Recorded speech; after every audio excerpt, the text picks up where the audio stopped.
Welcome into another episode of Ravens Reports, man. We're back in North Carolina after traveling to the Ravens and Commanders game where we had an absolute great time. We got some of our top takeaways. We also got an update from John Harbaugh and Arthur Millette. We got a wild statement and a little conversation from Kay Adams and former seven-time All-Pro linebacker Luke Kuechly. So this video is probably not going to be as highly edited as some of the other videos because we just got back and we're getting up to speed on everything, but I just wanted to come on here and talk some Ravens football with you guys and talk about being at the game, the Commanders game, the top takeaways and all that good stuff. So let's dive into the content. At number one, I want to talk about this offense and about what Kay Adams and Luke Kuechly had to say about this offense. And they made a very interesting statement. Before we play the soundbite there, they talked about how Lamar Jackson is entering his prime of his career right now. At 27 years old, he's never looked better than he has right now. I mean, the mental side of the game, recognizing coverages and checking in and out of plays. Todd Monken talked about this over the last two seasons, but said, hey, it's going to take some time. But he said that, Lamar Jackson last year had the keys, but this year, man, he's driving the car. And you can see that with the command and the poise, checking in and out of plays, getting the ball out quicker, diagnosing stuff mid-play, and just the calmness that he has, like even scrambling in and out of the pocket, a cool, calm poise, dishing the ball out to his receivers, 323 yards passing. Last week against the Bengals, and a shootout, goes about 350 yards and 4 touchdowns. So back-to-back weeks now where Lamar Jackson's lighting up teams for over 300 yards passing. A lot of that is due to the mental side, just the high-level quarterback play that he's putting on display right now. He's one of the MVP favorites again. Last year he won MVP, and he's playing even better through 6 weeks this year. Here's what Luke Kuechly and Kay Adams had to say. Second time in his career he's thrown for 300-plus yards in back-to-back weeks. He's already won 2 MVPs, Luke. Is Lamar even better this year?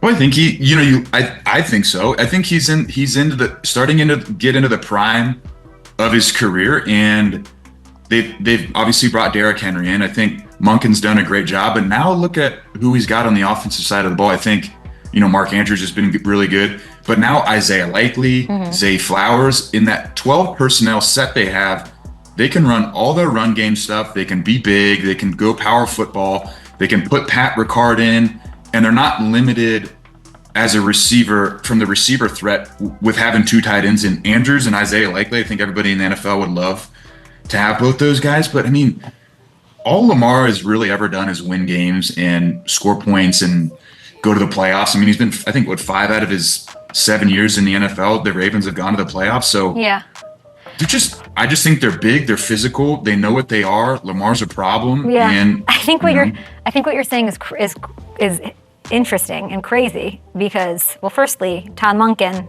lets the game come to Lamar.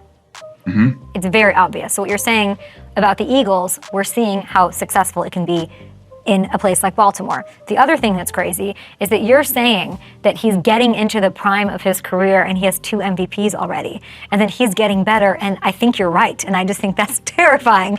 And as we said, we both agreed last week, like, what a dangerous squad. And if you guys missed it as well, Lamar Jackson passed Cam Newton in all-time rushing yards. He's only a couple hundred away from breaking Michael Vick's record, on his way to a Hall of Fame type of career, man.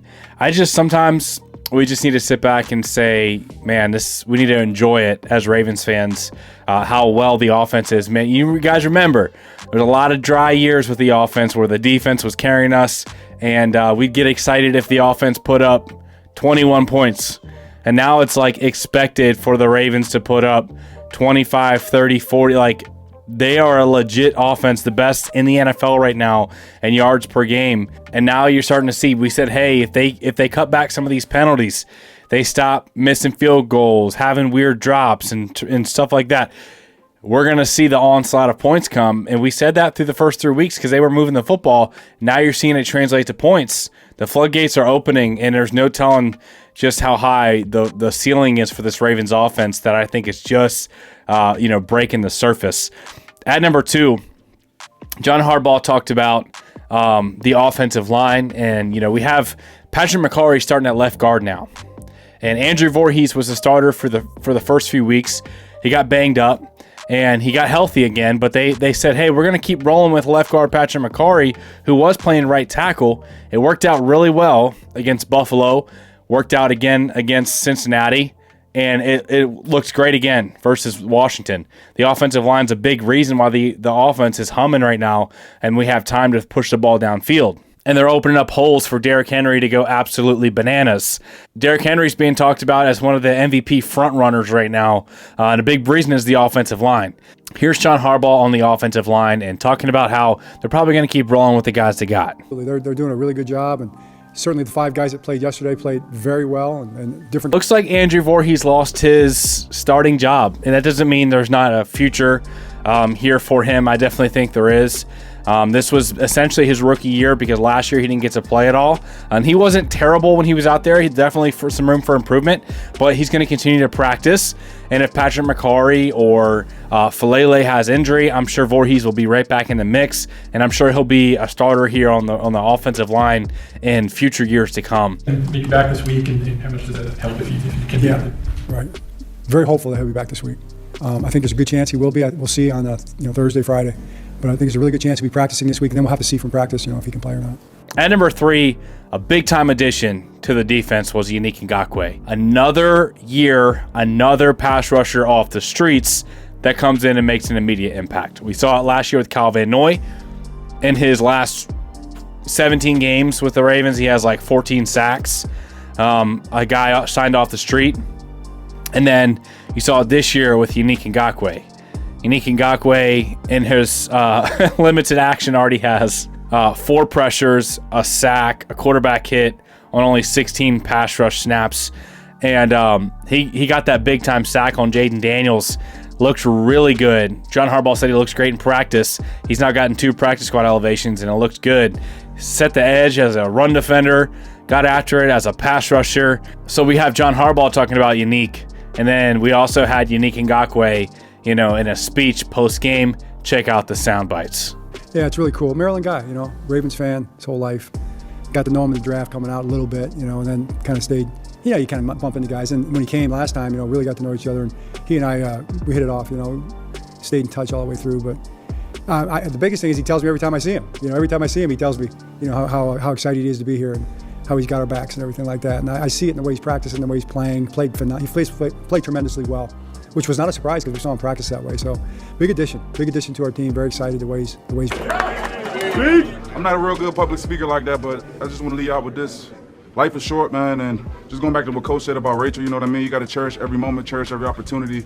And I was watching you boys week 1 versus the Chiefs, and I wanted to be there so much. So I'm just thankful, man, and grateful for you guys just bringing me back in, man. I love y'all, for real. At number 4, speaking of the pass rush, 2 other guys that are getting after it and pinning their ears back.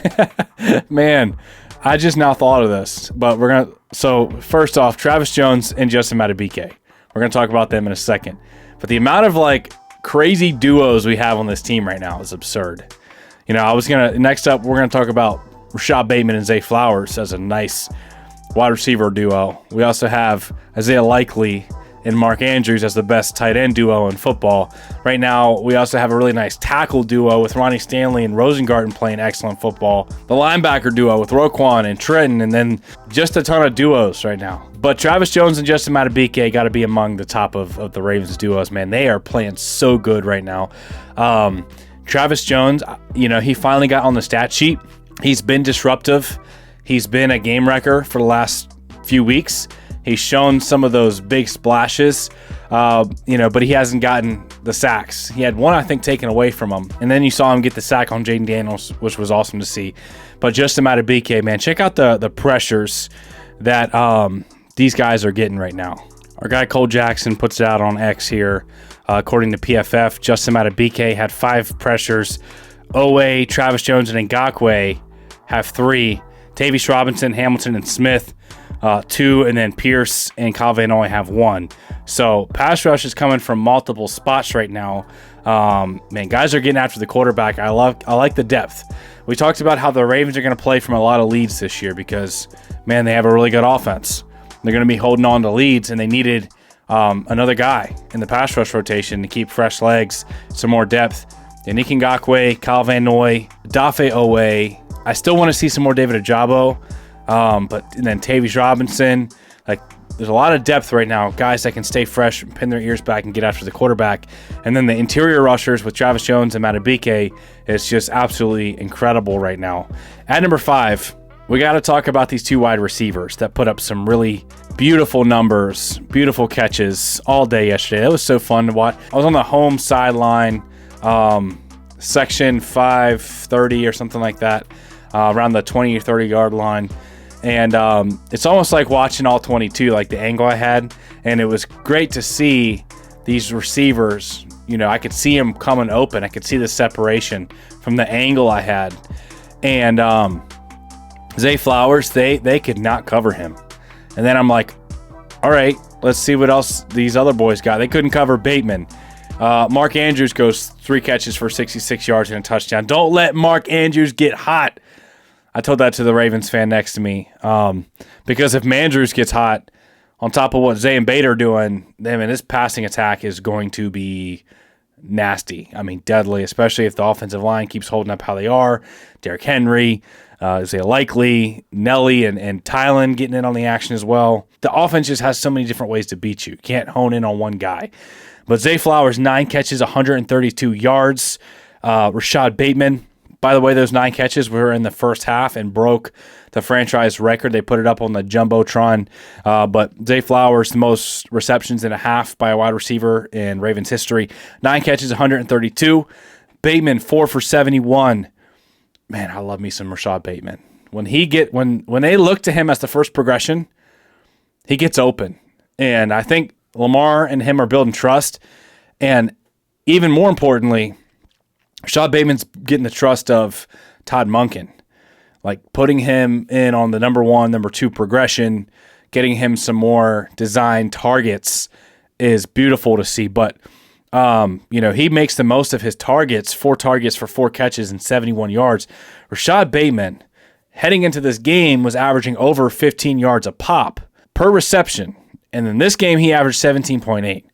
So good things happen when you target Rashad Bateman. The intermediate route running right now, the way he snapped off that route for that big hitch, for I think it was like a 3rd and 12 for a conversion, getting open over the middle of the field. He's a dangerous receiver, and I want to see him. I just want to see what would happen one game. What would happen if we gave Rashad Bateman 10 targets, man? I think he would go well over 100 yards and get in pay dirt as well. But Zay Flowers, Rashad Bateman, excellent receiving duo that we knew was capable of. We knew it was capable of being there, and now we're seeing it. We're seeing the production. We're seeing the fruits of it, and just really happy for Bateman, who struggled with injuries and then got the contract extension. But man, I'm happy for Bateman. I'm happy for Flowers as well. This Ravens passing attack is getting better. They're getting more confident. They're building chemistry. The offensive line's building chemistry. They got their 5 right now are gelling, playing well with Macari at the left guard, Flele at right guard, Rosengarten at right tackle, and then Ronnie Stanley's playing excellent football as well. So, as always, man, if you guys enjoyed today's content, make sure to smash the like button. It really helps out the channel. I love you guys. I appreciate y'all. Thank y'all for tuning in. Don't forget to turn your subscribe and notification bell on so you're up to date, notified on all the Ravens content and stuff we got planned for you guys. You're not going to want to miss it. Thanks for tuning in. We'll see you in the next video.